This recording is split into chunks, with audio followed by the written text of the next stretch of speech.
Segunda questão. No dia 12 de agosto de 2017, as temperaturas em algumas localidades do mundo variaram de acordo com a tabela ao lado. Então veja que essa questão é bem parecida com a primeira, certo? É a ideia de você ter aqui temperaturas em lugares diferentes e temperaturas diferentes também. Então na letra A, em qual dessas localidades foi registrada a menor temperatura e a maior? Então você vai olhar o quadro, aqui a tabela, e observar qual dessas temperaturas está mais abaixo de zero, no caso a menor, e qual é aquela que está mais acima de zero, ou seja, a maior. Lembrando que se a gente vier aqui na questão da temperatura, certo? Digamos que você queira observar a temperatura em um determinado ambiente, veja que os lugares mais quentes, mais alaranjados, ficam acima de zero, não é? E aqueles lugares mais frios, azuis, eles ficam abaixo de zero.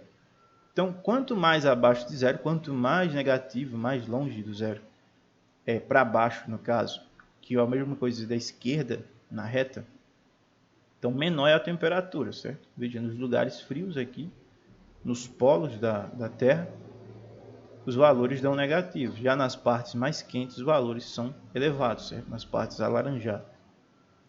Então é exatamente essa a ideia. Letra B. Qual foi a variação de temperatura na base Esperança? Então você vem aqui na base Esperança, na Antártida, e olha, qual foi a variação de temperatura dela? A mínima foi 10 e a máxima foi 5, certo? Então qual é a diferença em graus Celsius de 10 negativo para 5 negativo? Essa é a variação que ele quer saber, certo? Da mínima para a máxima. C. Em qual dessas localidades ocorreu a maior variação de temperatura? Então você vai olhar a variação entre cada um e ver qual é aquele que teve uma variação maior, certo? Ou seja, aqui a ideia é ou se teve um aumento muito grande ou se teve uma queda muito grande. Então você vai avaliar isso.